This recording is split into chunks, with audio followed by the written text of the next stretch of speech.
Okay, so we're going to go into part two of the Jackson lecture, the major topics in Jackson's presidency.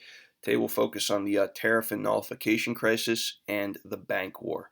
So those videos you guys watched yesterday, could be a little bit confusing in some ways, but you want us to have a general gist of what a tariff is and how banks work, so we can kind of understand the issues here that arose from these.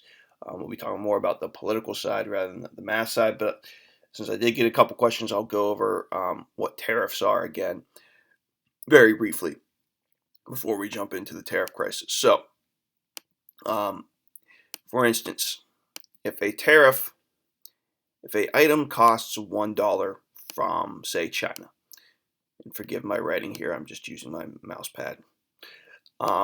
If it costs $1 and we buy from China, but the American similar product costs $1.10.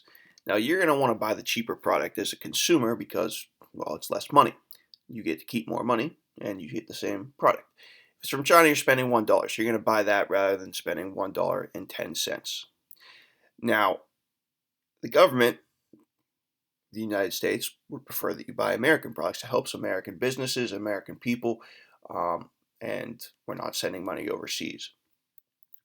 So what they're going to do is they're going to put, say, a 20% tariff on all products or particular products from China.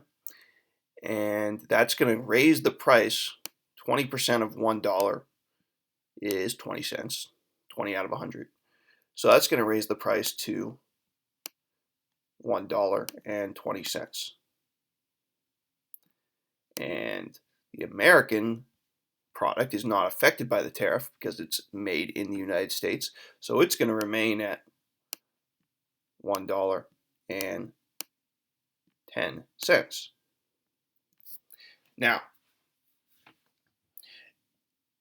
you're going to buy American if there's a tariff in place because, again, it is cheaper. You're spending less money.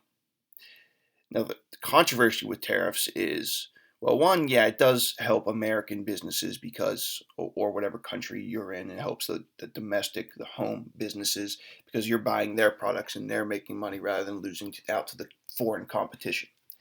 But the problem that some people have with tariffs are that it creates it makes things more expensive essentially. So you are paying more 110 here than you would if there was no tariff and you were buying a foreign product. So it goes against the idea of free trade, which is that there are no tariffs on anything. In that way, whoever makes the best and the cheapest product anywhere in the world, that's what gets sold. And then, well, Americans, if they can't make a particular product better than another country, they focus on making other things, and then they send that over to those countries. Um, this is generally how America did things for a long time, but there are instances that that tariffs were used. This is one of them that we're going to be talking about today, and it proved to be very unpopular with a particular group in America. So this is just very general, hopefully basic understanding, using smaller monetary examples. But obviously, before a tariff, there might be an instance where a foreign product is cheaper. So that one's from China, and USA down here. And now after a tariff is instituted, then you have a instance where the American version is cheaper. So that's the purpose of a tariff. Sometimes they're popular because it helps the American businesses, but sometimes they're not popular because it does not help the American consumer. So let's go into what caused this tariff crisis during Andrew Jackson's presidency. So at the very beginning, it was actually before Jackson was even in office. Congress passed a tariff of 1828, so it's not Jackson's tariff, but it was designed to protect American businesses from foreign competition. Now, where are the American businesses? Where is industry really taking off right now? That's in the northern part of the country, but not everywhere in the country. The West is still being settled. The South is very agrarian. They rely on their plantations in their farms. They do not have industry. They're embroiled in slavery, and that's not really good for industry. It's much better suited for agriculture. So they are buying goods not from the North but from Britain because Britain makes things more efficiently at this time in history, and they sell them cheaper. So South is trading their cotton, their main crop that they're getting out of there, and they're buying British manufactured goods, and they're happy with this situation because they're getting things pretty cheaply. But the North is not, because none of their goods are being bought by the South and by other parts of the country as well. But they're making things, and they need to make some money so they can get themselves caught up with Britain and start to make things more efficiently like Britain does. So North's happy, South is very unhappy because now they are the people who are paying more than what they used to be paying. So they call it the Tariff of Abominations. This tariff of 1828 is known as the Tariff of Abominations because it's a huge, like 50% hike on what they were paying before. So they're paying half again as much for products that they used to be paying for. Now, the leader of the opposition to this tariff is actually Jackson's vice president, John C. Calhoun. And we talked about him before as being one of the big three guys, and we're going to talk about all three of them today. They were all involved in this era of the U.S. politics at the time. And John C. Calhoun is he's been around now since the War of 1812, and he's really into his own. This is the highest position he will ever hold. He was actually vice president before Jackson under John Adams as well. So he's been vice president for 4 years now, and he's got some experience under his belt, and he's going to butt heads with his president, Andrew Jackson. So Jackson, even though it's not his tariff, again, it was put in place before him, he believes in following the federal law, and John C. Calhoun believes in following the state law. So Calhoun is arguing that the states have the right to nullify, this was previously a vocab word, or cancel laws. He thinks that if the federal law is no good for his particular state, South Carolina, then they can cancel the law. Jackson, again, is disagreeing with that.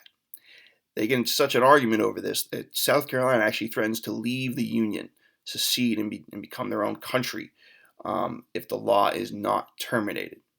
Now, Jackson's a military guy, and he's a strong guy. He does not like to lose or look weak. So his plan is, okay, I'm just going to march troops to South Carolina and put down this little rebellion. But Henry Clay is one of the other big three guys we talked about. At this point in history, he starts to be known as the Great Compromiser. He's the guy that came up with the Missouri Compromise in 1820 that avoided a potential civil war. Now he comes up with another compromise that avoids a civil war, and that's just to have a lower tariff. They abolish or get rid of the Tariff of Abominations. They do keep a tariff to keep the Northerners happy, but it's much lower, so the Southerners are paying much less. So there is general disagreement, and violence is again kind of blocked for now. Now again, the tariff is so controversial because it particularly helps the North, but it does not help the South. It makes things worse for the South. We have this section of this example of sectionalism and tension between the two different parts of the country comes to light really in this crisis, and it's not even about slavery directly, at least. It's about the changing in the two parts of the country. The North is becoming industrialized through the Industrial Revolution. They're becoming rich and wealthy, and the South is becoming poor because they're so focused on slavery they don't realize that slavery is actually a detriment to them, because it's actually very non-efficient, and it keeps them staying in an agrarian way of life rather than an industrial way.